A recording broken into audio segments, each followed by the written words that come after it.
Hi, I'm Billy Maddox, and I'm gonna mess this up so that you don't have to.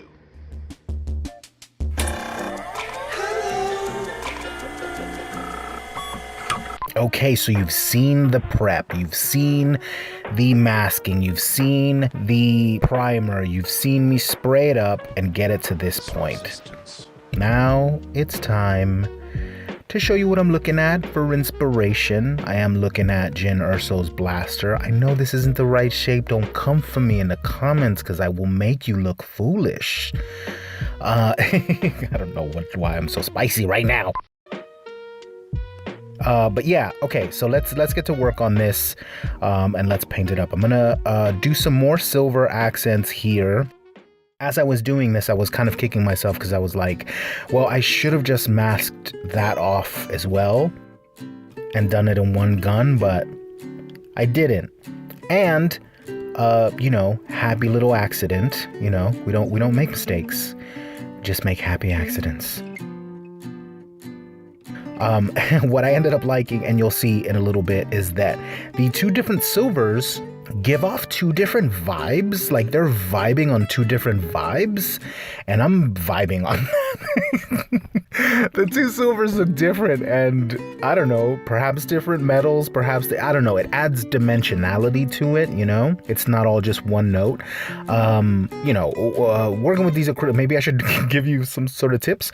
Working with these acrylics, go with light coats. You're never going to be able to cover this in one go, so be prepared for it to be patchy and then go back over it. It'll look good, trust. Also, when you're working on little corners and little crevices and little nooks and crannies like these, I kind of try to push the paint towards the corner rather than painting from the corner, if that makes any sense.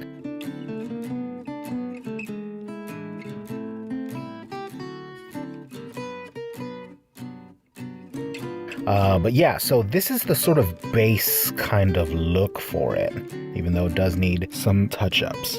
You see the two different silvers? The silver from the spray's got more of a shine, and you'll actually see a bit more of that later. And then this has a bit more of a dull color, and I like that. So these have these, I don't know what else to call it, but panel lines. And I wanted sort of black stripes here.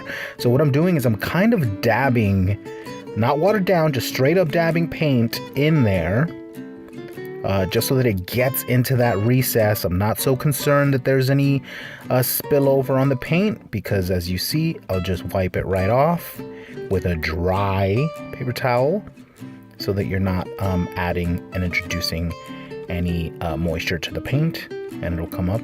And I forgot a line there, but I get it. I come back in, I discover it before I put everything away. Here I'm just cleaning up any sort of silver that got to my black. And now, let's move on to the hardest bit of this thing, which was I wanted a wooden handle. Why? I don't know. But I wanted to do this. I wanted to try it. The week that I was doing this, I went to go see Mark at Gratuitous Sets, and he showed me this video that was incredible, and he did a wood grain in what seemed like about 15 seconds. This is not it. This is me struggling. This is me on the struggle bus. But I think I got there because, hey, it's still a bus, so it's going to get you to the destination. But so I just painted it in a flat brown, you know, and then I wanted to introduce some dimensionality, and I'm using this kind of rickety like nylon brush, and I like to use it because the bristles are very spread apart. And what I'm looking for here is lines and striations. Well, I'm some type of scientist or something. I'm like, why am I so hyper today? I just had a coffee, I'm sorry. So I'm also mixing in some of this sort of like dusty sort of terracotta color in as well. Spoiler alert, I didn't like it, so I kind of went over it a lot. It's still in there if you look for it, but it just wasn't so prominent of a color. But it added dimensionality, and that's what we were looking for.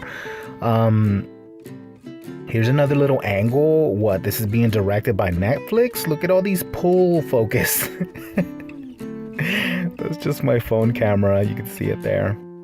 But yeah, you see that I toned down that sort of terracotta a lot, but it did add something to it. But yeah, what you're trying to do here is introduce little lines and then sort of go over it. And this is kind of half paint application, half weathering all at once. If you can sort of get into that mindset, you're probably going to get further.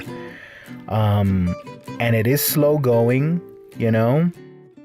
I did work on this and worked on it for a while, and then I saw that video and I was like, why am I bad at everything? But no, I got there.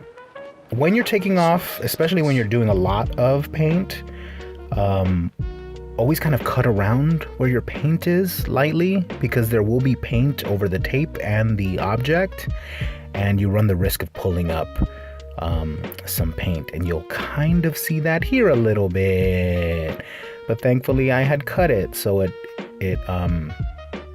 pulled up in a good sort of place. So here we come around, cutting it around. It just comes up a lot cleaner. Ultimately, I did really like I really am surprised. I'm always surprised at myself because, you know, I'm not like super good at this stuff, but I'm getting good. And every project that I do, I sort of gain more and more confidence. And that's what I would like to share with you. I'm gonna mess this up so that you don't have to is a mantra of mine, to get you to not feel like these things are unattainable. You could do this too. If my dumb ass can do it, you can do it too. So look, the wood, hey, don't like investigate too closely, but like, you know, it's alright. It's alright. I think the other side came out a little better. But then, okay, so I'm not done with it yet. So then I went back in. So that's what I had as a base. And I was like, okay, this is a good base. I took a my thinnest brush, and I went back in through those colors. A bit of the brown. I added a bit of black. I'm sort of darkening it in this go. And I'm adding tiny, tiny lines to it. And now I think it's where it needs to be. Does it look like for real wood? I guess it would if you didn't look at it so closely. No, it does. It does. And I'm into it. But I should say that we're going to stop here now, because I have an idea for weathering and details and greeblies for this project, but I kind of have to sit with it for a little bit. I hope you understand that probably next week I'll be done with this, but I kind of need to like process where I'm at, because I really, really love it, and everything is telling me to keep it nice and pristine like it is right now. But then also everything else is telling me that I should do a bit of weathering. I might go a bit lighter, but I kind of want to do something. I have an idea, so I don't want to rush it and rush out a video.